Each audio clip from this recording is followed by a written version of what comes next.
Department. This is Ralph Poland from SafetyNet. He's going to show us the system today on the tracker, how it works, talking about the watch, and how the system works. Okay, want to sit down, everybody? Yep.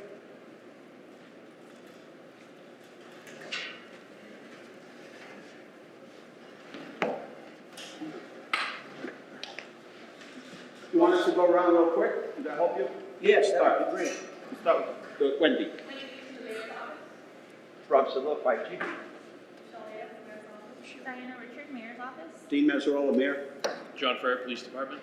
Aaron Kennedy, Chief of Police. Jim LeBlanc, Emergency Management. It's nice to meet you all. Thank you very much for having me here.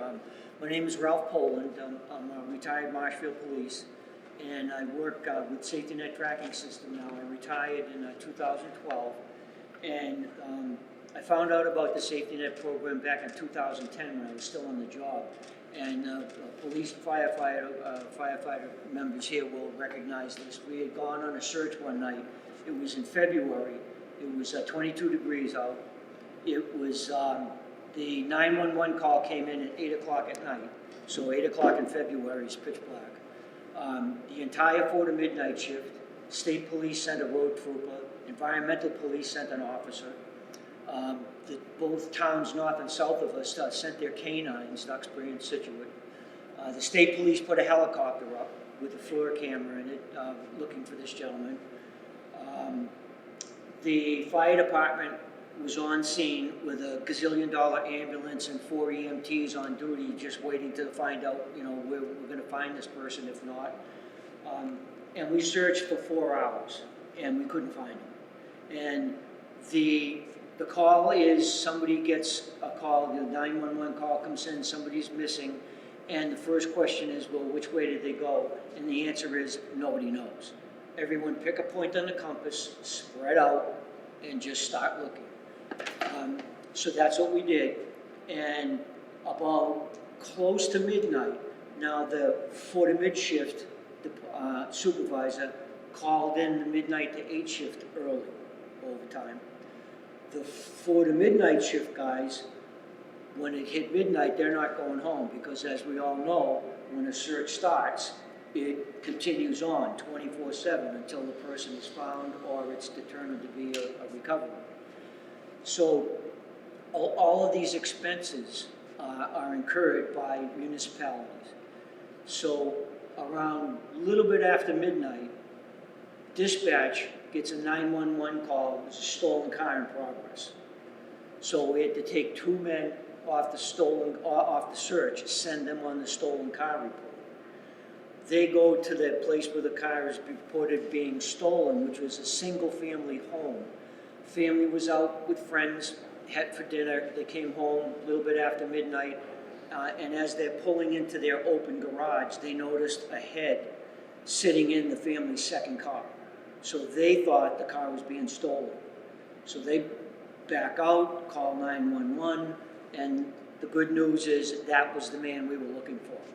So the State Police trooper, helicopter with 3 men in it, the 4 to midnight shift, the midnight to 8 shift, the fire department, 2 canines searching for this gentleman, couldn't find him.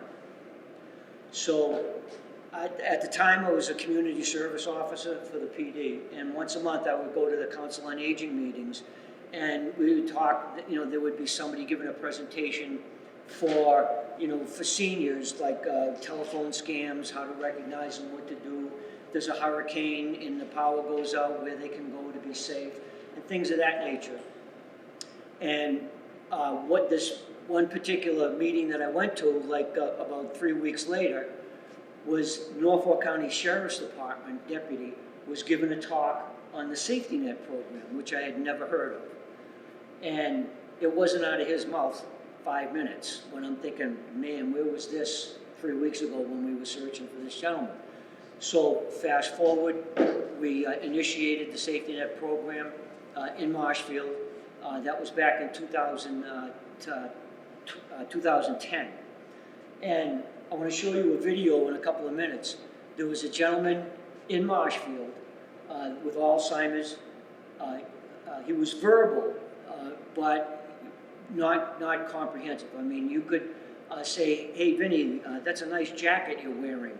And he would reply, yeah, he played for the Sox in '42. You know, it had nothing to do with what you were talking about. He would go missing about every several weeks. And he would sneak away from his wife. And in the area where he lived was in the area called Wrexham in Marshfield. And his MO was to sneak out of his house, go up the street to the main drag 139, and right there was a little variety store called Wrexham General Store. And he would go in and everyone would pretend that he had money and they'd give him a cup of coffee and a muffin, and he'd leave and invariably get lost on his way home. So when everyone knew that that was Vinny's MO, so when he would get lost, we would, myself or other officers that were on duty in the fire department, would start searching that area from his house, south actually, to that area where the general store was.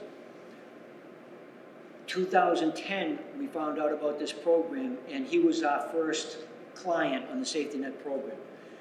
And you're going to see the tracker, excuse me, that is on him. Originally, he had it on his wrist, and both times he snuck out to the shed or got a pair of scissors somewhere and cut it off and hit him.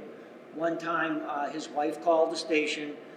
The tracker is missing, I don't know where it is, and I happen to be on duty, and I'll show you the equipment in a couple of minutes, but I was able to go to the house and within 5 minutes located the tracking device, which he had stuffed in the cushions in the couch in the living room. And now this is something that's half the size of a golf ball. I'm going to show you what one looks like. This is, I'll pass this around, this is a demo that we use that the police and the fire department will train with, and I'm sure they're going to be trained, which you did, I believe, Doing yesterday. it right now, it's still training. Right, okay. Today. And what we do is this, we hide somewhere. Now, if you can find something this size in minutes, then there's no question you're going to find an adult or a child wearing this. So what we did is Vinny had cut this off a couple of times. So we ended up, and you'll see it on the video, we have a leather strap that's literally put on with tamper-proof screws. And it takes a special tool to be able to take it off. So in the video, you're going to see that, and it's on his ankle. So every morning, when Vinny's wife would, get him up, she would pull his sock up over the tracker, and out of sight, out of mind, I guess. But it stayed on him as he never tried to get it off. So the issue is that, like I told you, his MO was to go in a certain way every single time. There was one time where 911 call came in from a hysterical woman screaming that there's a stranger in my house and he's watching television sitting on my couch and he won't talk to me. So send a cruiser down there, and there's Vinny. He thinks he's home, found the clicker, knows how to work the TV, but he's in somebody else's house. So that's the good news, he got found. So we ended up, Vinny was, like I said, our first client on this program. So when he went missing, when he was on the SafetyNet program, I had just retired. I retired in 2012. 2010 is when we put it on Vinny. It was 2 years before we had our first search and rescue. And it's a good thing that the guys in the PD and the fire department trained once a month or once every 6 weeks, because 2 years went by. And this time, he did not do what he had always done in a certain way. He went in a different direction. So had he not been on the SafetyNet program, and he was reported missing that day, again, you all would have, well, Vinny's always gone in this direction, so we're going to, line search, and we start checking sheds, houses, open cars, and things of that nature to find him. This time he went the other way. And where he lives, you'll see it in the background, is the South River. He was stuck in the mud at dead low tide in the South River. The tracking device on his ankle was literally 12 to 18 inches in river mud. And again, he's nonverbal, well, he's verbal, but he's, has Alzheimer's, so he's not yelling out, hey, like the Boy Scouts, I'm lost, I'm over here.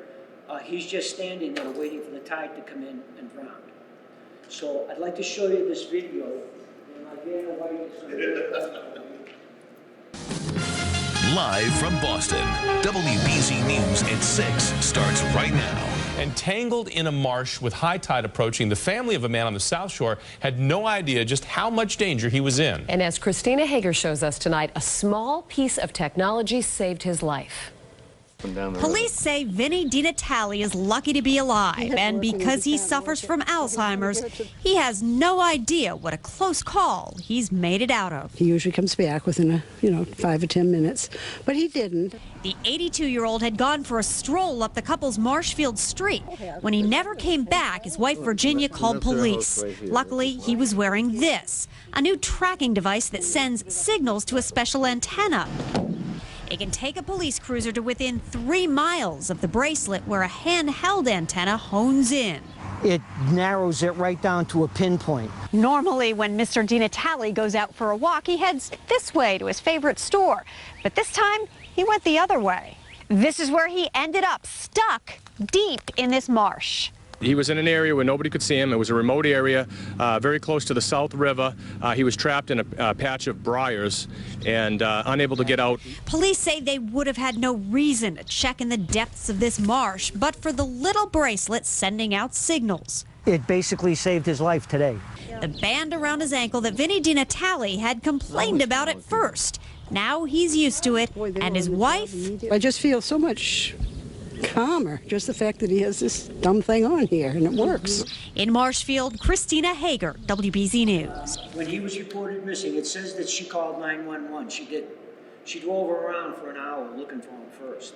And we tell the caregivers when they enroll the person in the family, you do not go searching for them. You don't spend 1 minute because it's a waste of time. You have no clue which way they went. So the first thing you do is call 911 and get the cavalry coming. And then if you want to go searching for them, that's fine. But do not waste 1 minute looking for this person. So the tracking device that you saw on Vinny is, could you get me those brochures? The tracking device on Vinny is what we call our old system, which it is, there are thousands and thousands of people in this program around the country in this device. When COVID,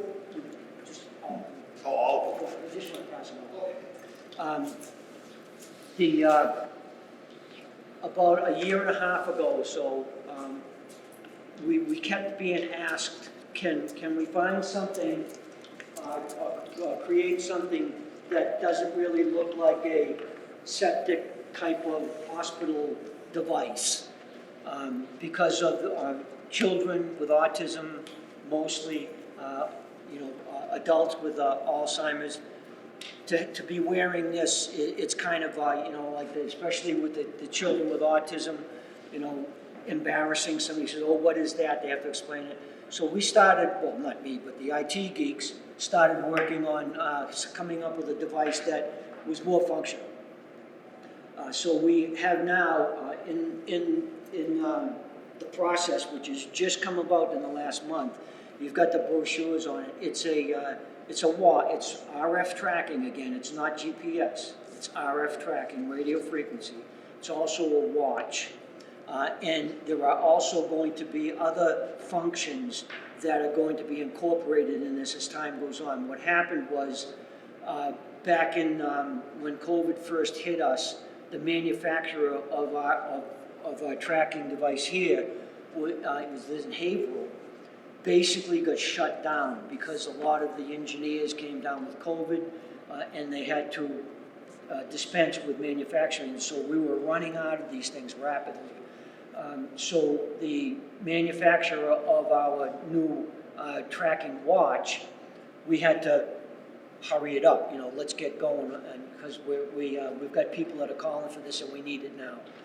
So anyway, that's what the brochure explains about what this new watch is and the devices that the mayor's office has going to offer the public. So what we've done is with the tracking device that we have now, this particular old model, we call it, we've got more than several people who have been identified around the country that are nonverbal and not reported missing. 2 examples was Brookline Police. Day shift officers driving around. He sees a gentleman walking down the street. This is in July. He's got a full winter parka on. He's got ski boots on and a big woolly, fuzzy hat, July. And he's walking around with his hands down like this, walking down the sidewalk. So, being trained observers, as police officers, this didn't quite look right. So, the officer pulls over, gets out, goes up to the gentleman, "Hi, how are you?" And the gentleman is nonverbal, can't speak. But he's got his hands like this, and the officer sees the tracking device on his wrist. And they're trained,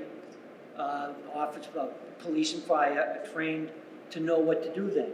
So he takes out his trusty buck knife, cuts the strap off, takes out a nickel out of his pocket, unscrews the back, takes the battery out, and inside is the frequency and ID of that person.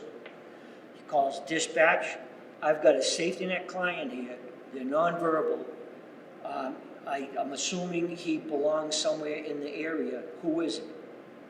Dispatch has access to our database.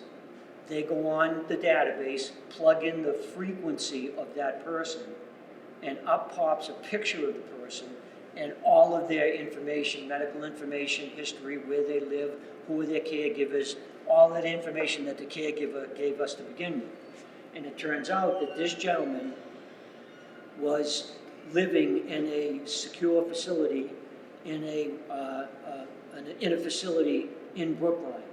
So the officer places him in the cruiser, drives over to the facility, walks him in the front door, and they're running around searching for him. They don't know where he is.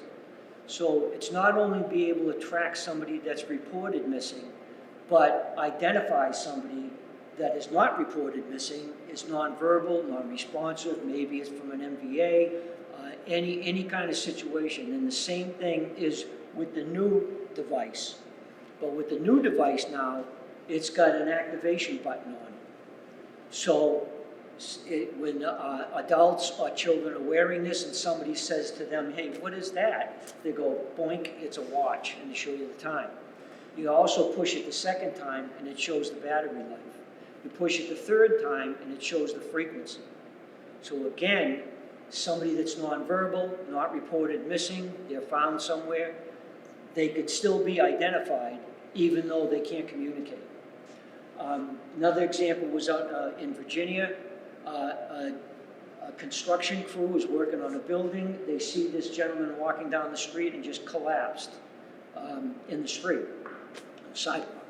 So they run over. He's non-responsive. He is breathing. They call 911. The ambulance shows up. They take him to the local hospital, and the emergency room people don't know what to do. They have no idea what's wrong with this man, what kind of medications he might be allergic to. They really don't know what to do. So the ER nurse notices he's got this thing on his wrist. So it's the particular one that they had, it has a sticker on it that says SafetyNet with our phone number. So the ER nurse calls this number, had no clue where it was or what it was, and they tell customer service that they've got somebody that's got this thing on their wrist, and we're calling you because we don't know why. So they're explained as to what to do: cut it off, take the battery out, tell us what the frequency is on the inside. So they tell the frequency, That man's name is John Smith. He's 85 years old. He's allergic to Bing Bang Bong. He has Alzheimer's. He's nonverbal. And his address is, and his caregivers are, and here's a picture of him. And all of that is emailed immediately to the ER. So now they know exactly what to do and what not to do to help this gentleman. So I also want to show you a set of 3 videos. This is a young boy, 9-year-old boy with autism, who's not on the SafetyNet program. And the search took 5 days. And I'll tell you right now, they did find him alive. But think about a 5-day search, 24 hours a day. What I want you to take a look at in the videos is in the background, the porta potties, the tents, the catering systems that are sent up, the amount of people that are searching for this person, and thinking about what is the cost to our municipality to do something like this. So this is going to be day 2. And again, look in the background. Another day has passed since a 9-year-old autistic boy disappeared while walking with his family on one of Virginia's battlefields. Hundreds of volunteers have joined in the search. Robert Wood Jr., known as Robbie, wandered away from his family at North Anna Battlefield Park north of Richmond on Sunday. Now search dogs have picked up the little boy's scent. The dogs have alerted on that scent in the area where he went missing, and it's taken us to the river, to the North Anna River. And in all other areas, the dogs haven't alerted yet. Nearly 900 volunteers were trained and then dispatched into a 2,000-acre search area Wednesday. The battlefield is not fenced in, so officials are concerned the child may have wandered off the property. The boy was last seen wearing a red long-sleeve T-shirt, blue athletic pants, and blue shoes, and because of his autism, he doesn't speak. Ross Simpson, The Associated Press. Now that was day 2, and you saw that, look in the background, you saw all of the issues that have to come together for the search for this little 9-year-old boy. And then this is day 5 now. The fall of darkness did not mean the end of a day's work for those trying to find a missing 9-year-old autistic boy. Dogs work well at night because of the way the air currents work, the way that the weather is at night, the dew points, things like that, and the way the scent acts makes things more conducive for the dogs to work in the evening. And search coordinators also say the night brings other benefits, like the fact that children tend to sleep at night, perhaps making it easier to find them. But that night search didn't locate Robert Wood Jr., known as Robbie. The boy wandered away from his father and brother as they hiked in a park near Richmond, Virginia, Sunday. Tucking my children in bed has taken on a whole new meaning. While crews worked through the night, others attended this candlelight vigil. I can imagine how much love his family has for him, but his community has it too. They hoped for the safe return of Robbie. Police say they are operating under the assumption that he is still alive. But it's a frustrating effort. With no results overnight, hundreds of volunteers were expected to be back at it Thursday, the 5th day of their work. Matt Friedman, The Associated Press. So that's the 5th day that they're searching for this little guy. Now the next video is the deputy explaining that, and the sheriff explaining that they actually did find him alive. But listen to the distance that the sheriff mentions that he was found from where he was last seen, which was at one of those visitor centers where there's, like racks with all kinds of brochures in them that, what are we going to do next type thing. So listen to the distance where he was found by them. Robert Wood Jr. has been found and reunited with his family. He was found at approximately 2 p.m. on the Martin Marietta quarry property. It was approximately 3/4 to a mile from where he was last seen. The search is over. The investigation continues. And there are a lot of people to thank. It appeared to be a creek bed next to the quarry property, west of it. And when I say west of it, I'm talking about just off of a roadway. and he was found down somewhat of a gully. We had been told by the experts that we may very well find him in a fetal position, and I think that's how we found him.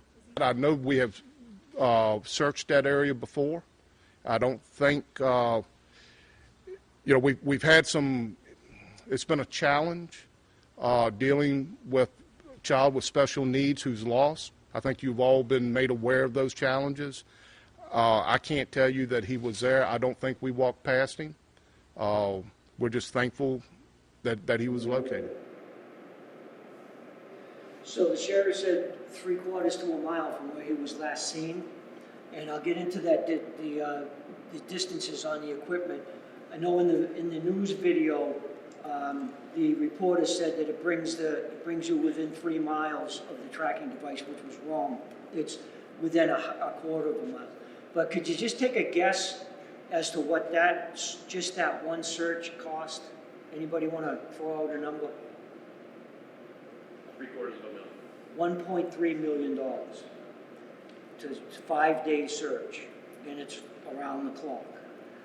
So the difference between that search and the 20-minute search for the gentleman in Marshfield is the drastic distance between the ability for this equipment to find somebody. The average search time for somebody on this program is 30 minutes or less.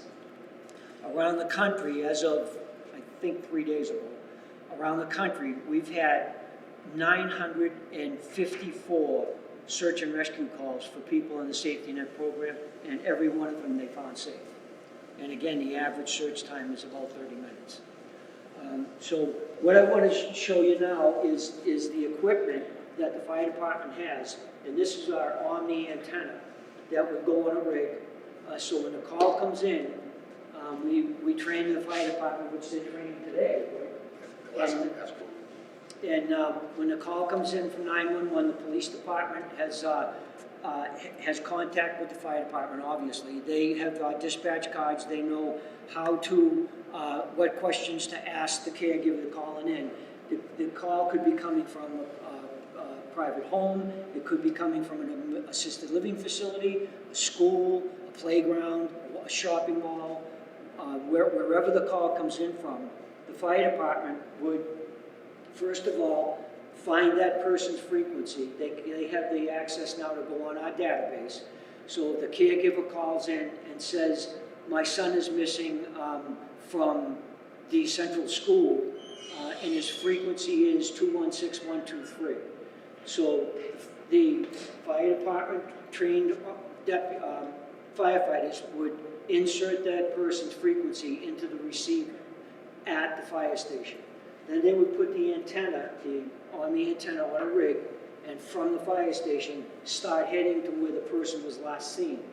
Because that person could be coming this way, and you don't want to pass them, lights and siren to where they were last seen, because they could be already coming in your direction. Once the signal is picked up by this Omni antenna, which is 1/4 of a mile around, you don't know what direction, but you are within 1/4 of a mile of that person. At that time, they are trained and they know how to switch over to the handheld antenna, which the distance on the handheld antenna is 1 mile. So now I'm going to show you, I've already set it up, there's a tracking device in the building here, but say this is a school, mall, wherever the person is missing. You're going to be able to hear the difference in what we call a chirp, but it's the tone of the tracking device, the receiver, that indicates what direction this person is in. So I'm going to turn it on now so you can hear.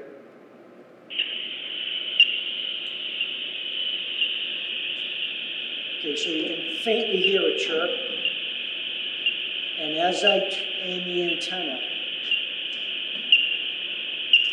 it gets louder. And now fades out again. So I know that the person I'm looking for is in that direction. That's how fast this works. So what that just did, that just eliminated all of that search here. pretty much 350 degrees of search area. So the person is missing, nobody has to go that way. We're all going this way. And as the firefighters have been trained, by coming down on the gain on this receiver, will literally pinpoint to where that tracking device is. I told you about Vinny. When I was searching one for him, I found it in the couch. So, you know, it just brings me right down to where this tracking device is. So that's pretty much it for my presentation. If anyone has any questions, I'd be happy to answer. So is that the device that they'd be wearing? That's the new one? This is the device that is out in the community right now. The ones that your office has purchased is the device that you see in these brochures, and that's brand new. So You don't have one with you today? Excuse me? Do you have one of those with you today? I do not. They have to be pre-programmed out of the warehouse. I didn't bring one with me today. I wish I had, but I didn't. So it's the ones that are in this area right now are all this type of device, which the fire department knows about. And once somebody in the city is authorized by your office to be able to be on this program, they're going to start getting the new one. So this is what it looks like. Below the clock face, there's like a little indentation, and that's the function button. So when somebody first approaches somebody with this, the screen is blank. To see what time it is, you push the button. And if it's an officer or a firefighter and they need more information, they push the button again 2 more times, and it gives them the frequency, the 216 frequency. And all of these devices for SafetyNet, they are all on the same frequency, 216. So what I'm trying to point out is that's a little more awkward and not as good looking.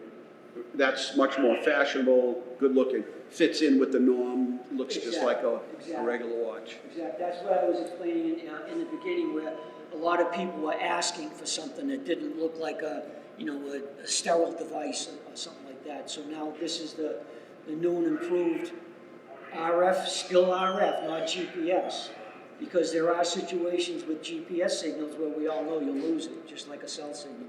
And when you're searching for somebody at 3 o'clock in the morning in February in a snowstorm, you don't have time to lose the signal. And again, like I said, the average search time for somebody on this is under 30 minutes.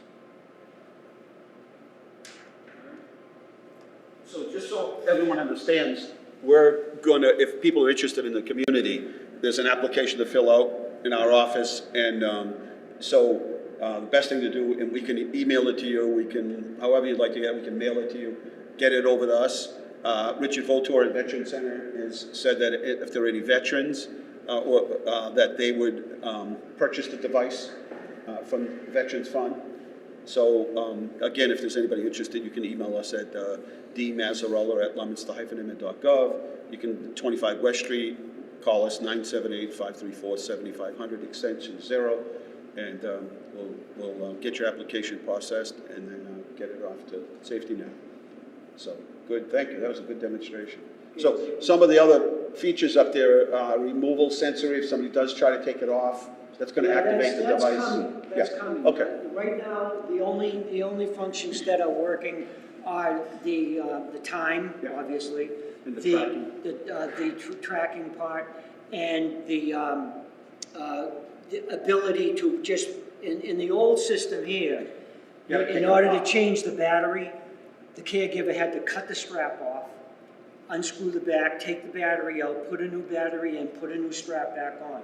The beauty of this new one is, in order to see what the life of the battery is, they just push a button and it'll say it's at 98 or 65 or 44 or 21%. And at any point in time, the caregiver can remove not cut it off. There's a mechanism that the lock that goes on the strap where the person can't get it off. The caregiver has this little special tool that they can take the lock off and then charge it up for a couple of hours. Depending on how many times that button is pushed will determine the life of the battery. So the caregiver can just see it. They don't have to take the battery out and change it. They know what the battery life is. So once they add features to it, they don't have to keep taking a new device. They can just keep adding features to it and just program it Exactly. by Bluetooth. Down the road, we're going to have the fall detection. Is also going to have again, the IT geeks are working on these devices, the Bluetooth devices for home use, as opposed to, they're trying to get the price down actually. So one would go over the front door, one would go over the back door, because there's a lot of people that live in the community that don't have somebody with them all day. They're home alone, especially the elderly community. So if an elderly person is on this program and we have the Bluetooth activated system, down the road, they walk out the front door or the back door. Generally, people that leave somebody home alone, they have somebody they can rely on. They got either a neighbor or a relative that they can call. Somebody's out, that's working half an hour away from home. And what will happen is this person walks out the front door or back door, it's going to send a message to the caregiver that, Nana just walked out the front door. So they can call the neighbor and say, hey, can you go get my mom? She just left the house. Or if the neighbor's not home, the relatives out back mowing the lawn and they don't hear the call, it's 911 to the police and fire, and they can find the person in a heartbeat. So there's always a connection on whether the person is at home or away from home, at a facility, at a ball game, any place. They can be found within minutes. And one of the issues that we have run into over the years is caregivers are reluctant to report them missing right away. And that's, we try to tell them, don't waste time looking for this person. Call right away. We've had calls where there was 3 to 4 hours before the person was reported missing. And 4 of them the end of last year and the beginning of this year, the state police are trained with this also, and they have it in their air wing.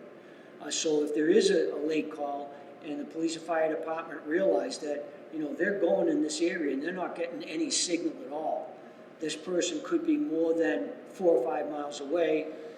Boston PD, Quincy PD, call the Mass State Police, they throw a helicopter up, and their helicopter, their average search time to locate the signal is 15, 20 minutes. So they can radio to the officers in the fire department on the ground, hey, I'm picking up the signal at the intersection of, Main and Summer Streets, and they've been located as well. So that's my story, and I'm sticking to it.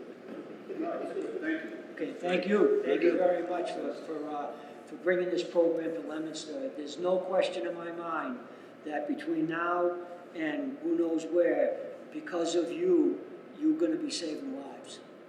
Yeah, we have a number of assisted living, nursing homes, and a big forest behind us that you can see from here that people might wait. But we have regulars that, residents that regularly, venture out somewhere and nobody knows they're gone, and then, so this will be a big help. And then the fire department, right now, I walked into the training downstairs, they're downstairs training right as we speak. What is that, the last group you said? Yeah, the last group, yes, group 4 today. So, Actually, there's some this afternoon, but each group each engine is being trained. Tomorrow's the last day, group 1 tomorrow. Oh, that's right. We started on Tuesday. So their training is a little more extensive than what we just saw, but it's pretty extensive. When I walked in, I said, wow, that's pretty good, so thank you. Thank you.